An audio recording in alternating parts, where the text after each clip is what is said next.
لما تتجوز بإذن الله وتخلف، علم ابنك يخاف من ربنا قبل ما يخاف منك. ليه بقى؟ لأنك أولا مش هتبقى معاه في كل مكان ولا هتعرف تراقبه طول الوقت، فعلمه إن ربنا هو الرقيب الحقيقي، وده هيخليه يفكر 1000 مرة قبل ما يعمل الغلط. ثانيا، لأن الإنسان اللي بيخاف ربه لا يتخاف منه ولا يتخاف عليه، هيكون في أمان دايما مع نفسه ومع الناس. ثالثا، عشان لما يكبر ويفهم هيدعيلك، هيفتكر إنك علمته إن خشية ربنا هي الأساس، وإن مفيش حد يستحق إننا نخاف نزعله أكتر من ربنا. اغرس فيه إن الطريق لربنا مش خوف بس، ده خوف وحب ورجاء. لما يغلط يعرف إن ربنا شديد العقاب، بس في نفس اللحظة غفور ورحيم وبيفتح 1000 باب للتوبة. وعلمه إن خوفه من ربنا لازم يبقى خوف حب، بمعنى يعني ما تخليهوش يخاف من زعل ربنا، خليه يخاف على زعل ربنا. انت قدامك دلوقتي زرعة، طلعها زي ما كنت بتتمنى تطلع، بس من غير ما تتدخل في شخصيته أو حلمه. مش معنى إن كان نفسك تكون دكتور يبقى تطلعه هو كمان دكتور غصب عنه، لكن لو كنت بتتمنى أهلك يربوك على الصلاة، على الالتزام، على الأخلاق، فابدأ ده مع ابنك. عوده على الصلاة من وهو صغير،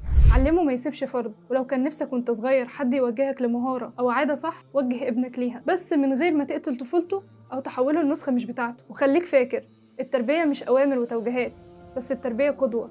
ابنك هيتعلم من صلاتك قبل كلامك، ومن التزامك قبل نصايحك، ومن حبك قبل شدتك. كبر ابنك على الحنية والحكمة، وعلمه إن البيت اللي بيقرب لربنا بيت عمره ما بيقع.